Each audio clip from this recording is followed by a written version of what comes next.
other shows we have for you to enjoy at myclassicradio.net. The Avengers was most certainly not a household name in South Africa prior to the radio series.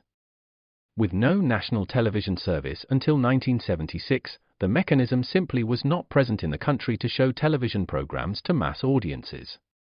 While many other countries reveled in the filmed adventures of John Steed and company, South Africa was not equipped to join in the fun. The series took Britain by storm and made a major impression in the American markets, being that greatest of rarities, a British series given a network transmission slot. However, as a film series, rather than a videotaped one, The Avengers was able to gain a modicum of exposure in South Africa through film rentals. Come and listen at myclassicradio.net.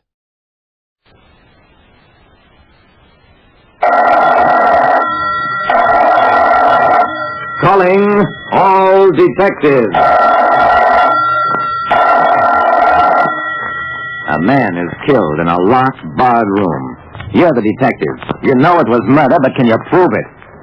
That is the problem on this page from my casebook. The casebook of Jerry Browning, private detective.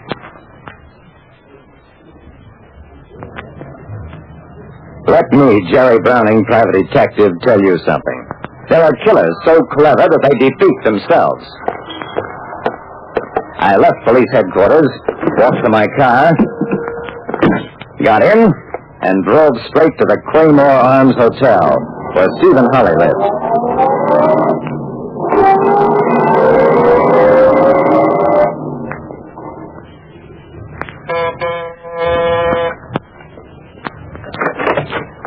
The man who opened the door was about my height, strong-featured, powerfully built. He said, "Yes? What is it?" "Mr. Holly, I won't waste time. Sandage was found dead in his room this morning, shot. Police say it's suicide. I know it isn't." Holly invited me in, sat down, calmly lit a cigarette. "Really? How can you be so sure, Mr. Browning?" "Because Sandage came to see me a few days ago. He was afraid of being killed by you."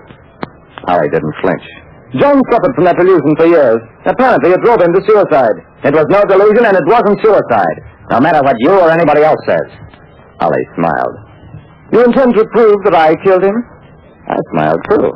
"Yes, unless you want to save time by confessing." "No, I'm afraid I can't accommodate you, Mr. Browning. And even if I did kill John, which, mind you, I don't admit, I doubt very much that you could prove it." I got up. "Mr. Holly, that's the most foolish thing you ever said in your life."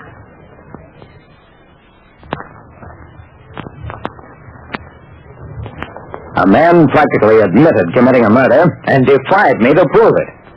I drove out to the Sandage home, found a homicide detail in charge. I said to the sergeant in charge, "I'm Jerry Browning. Mr. Sandage hired me just a couple of days before he died." The sergeant said, "Oh, yeah, Dawson said you'd be coming over. Want to take a look around?" I nodded. "If you don't mind." The sergeant waved his hand. "Go right ahead. Plainest case of suicide I ever saw."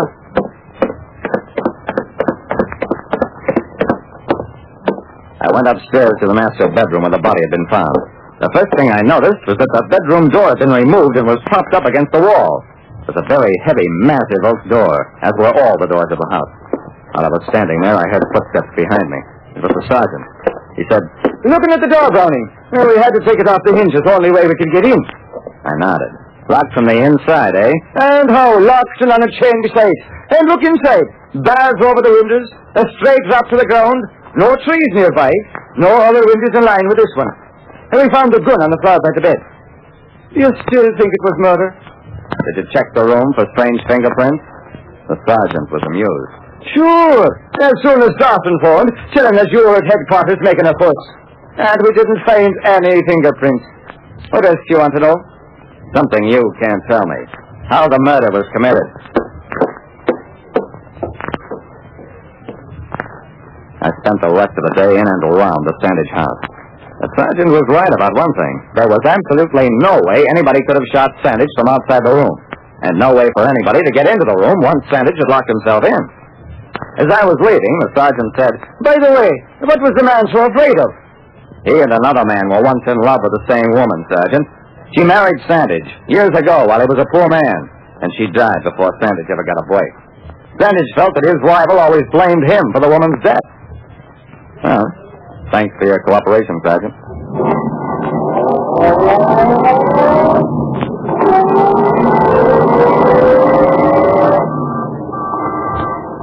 That evening, I stationed myself outside Stephen Holly's apartment building. And when Holly came out, Holly spun around.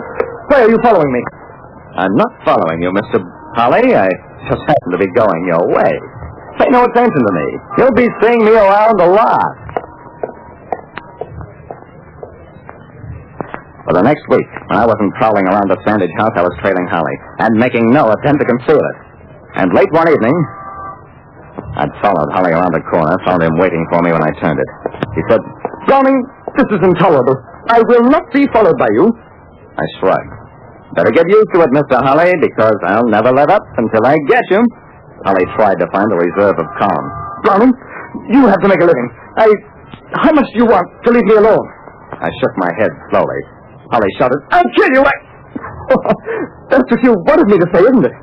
Don't worry. I'll never lose my control again. You'll never get me, Browning. Come on, let's walk. Mr. Holly, you worked out some kind of a trick in that matter. A locked door stuff. It doesn't mean anything. It's like a puzzle. You know there's a solution, and if you're patient enough, sooner or later you find it. Good night, Mr. Holly. It was 2 a.m. I'd been asleep for hours when the inspiration hit me. I sat up in bed, grabbed the phone, made 2 calls before I located the homicide sergeant, also home and in bed. I said, I know it's late, but this is important.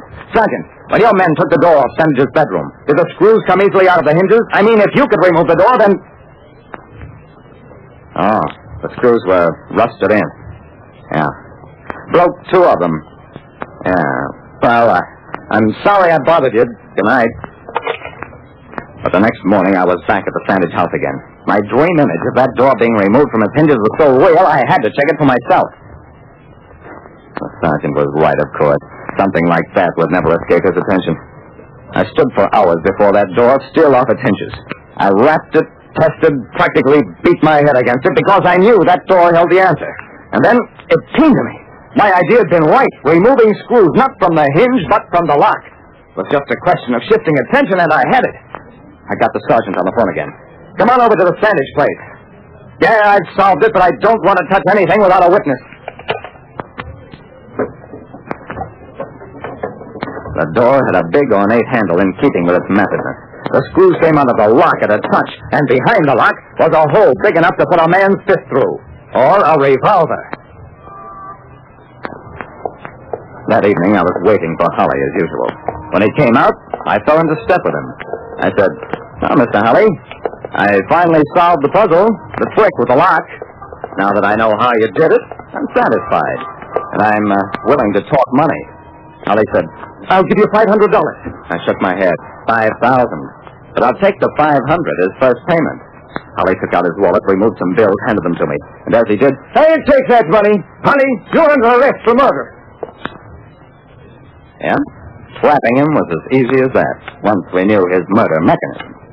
Like I said, the trickier a murder, the easier it is to solve. Because when you figure out the trick, you've generally figured out everything there is to know about it.